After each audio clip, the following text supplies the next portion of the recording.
Welcome to Susie's channel. Today we're gonna talk about how to move to China as a foreigner. Whoever you want to work, study, or start a business in China, this is the best video you should watch. A few days ago, I posted 2 videos about how to move to China, how to find a job in China. It's all went viral. This is a very important reason for me to doing a long video about that. China is an amazing country with loads of opportunity, but the visa process is a kind of confusing. So today I'm gonna try to tell you guys every detail step by step. Don't forget to subscribe to the channel. Go into the page, find out more. Today I'm gonna try to talk about that from 4 different aspects. First of that, how can I move to China? Secondly, how can I find a job in China? Thirdly, how can I rent an apartment in China? Last but not least, China is so big. What kind of cities is very good for foreigners to live? So let's get started. Before I started, I would love to tell you guys more about why you should move to China. China is one of the fastest growing economies in the world, with huge job opportunities, low cost of living, and rich cultures. If you work in technology, finance, and education, China pays well. Some salary example. You as an English teacher, the salary would be $2,000 to $4,000 per month. If you work in technology industry or you work as an engineer, the salary would be $4,000 to $9,000. If you live in the big cities, it's gonna be very expensive. The small city would be much more better and it's more affordable. So let's start with the first part. How can you move to China? I will separate that to 4 different visa types. Number 1, work visa. That's the most common visa. That's for professional with a job visa from China. Of course, the requirements is super high. You have to got the bachelor degree at least, and you have to have 2 years work experience at least. Of course, the company have to sponsor your visa. Number 2, student visa. We call that X visa. You can study in China and stay here. Most of the situation is for foreigner students. Sometimes it's for some students they want to learn some Chinese or some special programs, or you can try to apply in the university. The requirements is you have to get the admission to the Chinese university, and you have to have the proof of funds. That sounds easier, isn't it?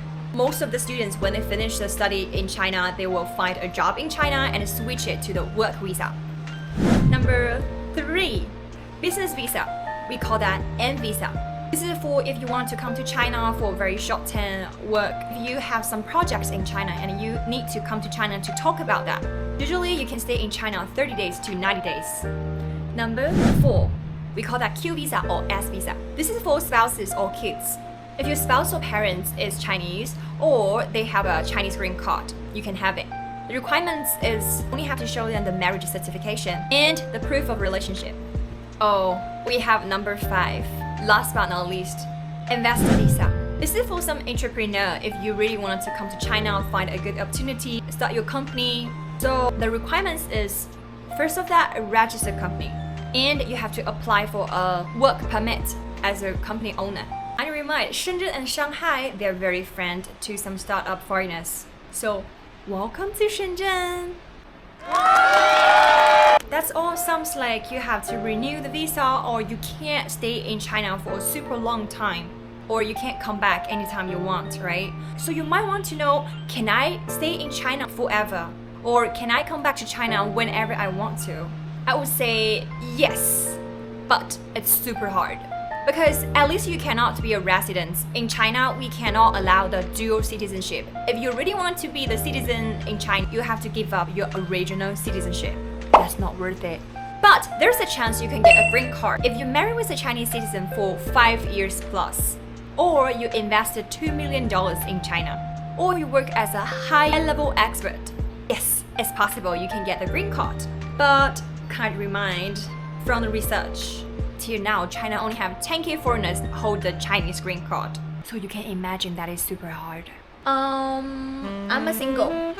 You know? You know what I mean? Just kidding.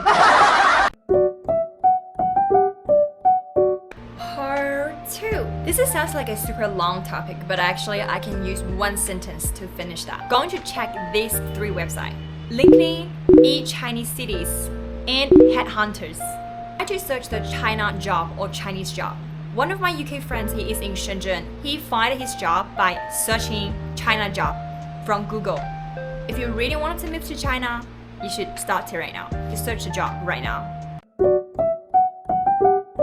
Why I say apartment, not house? Because in China, most situation we live in apartment instead of living in a house. So my suggestion is do not rent any long-term house or apartment when you come to China first time.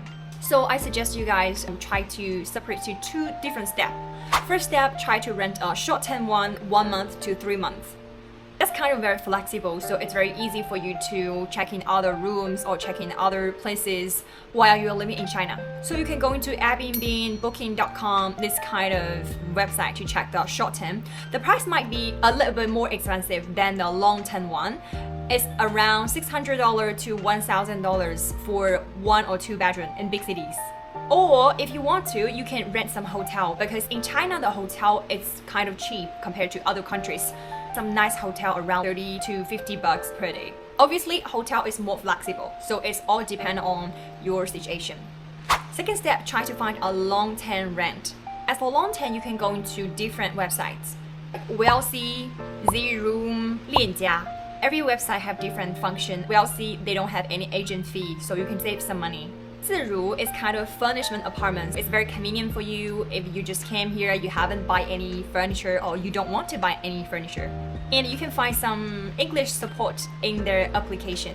链家, this is the biggest agency in China. And in big cities, you might can ask for English translator. Last but not least, if you have any Chinese friends, that's much more easy for you. When you're going to check some rooms, you can ask your friend for help, or you can ask her or him to check on some Chinese app. That would be more easy for these 3 apps. It's very good for the local people. They have better price.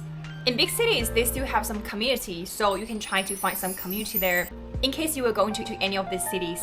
Either you can find some better price and nice. In the communities, maybe it's much more easy for you guys to talk about the surroundings and you might can make friends there. Last but not least, I do have some recommend area. It's most foreigner live at, which you can make more friends. If you want to move to Shanghai, try to check Gubei, Jinqiao. If you're looking for rooms in Beijing, try to check Sanlitun and Shunyi. If you're looking house in Shenzhen, try to check Shekou and Nanshan. Try to find apartment in Chengdu, check Tongzilin. So, China is very big, so you have to figure out which city is the best for you to live. If you're looking for some job opportunities, you should go into Shanghai, Beijing, Shenzhen, because these are top 3 cities in China. If you're looking for peaceful life, going to Chengdu, Suzhou, Hangzhou. If you really love the old buildings and historic places, going to Beijing and Xi'an. If you really love technology, going to Shenzhen and Hangzhou. So actually that's all. Travel a lot. I'm a Chinese, I was living in UK before, and I do have multiple international friends. So if you have any questions, feel free to comment below. If you think this video helped you, can I have a like, follow, and comments. See you next time. Bye!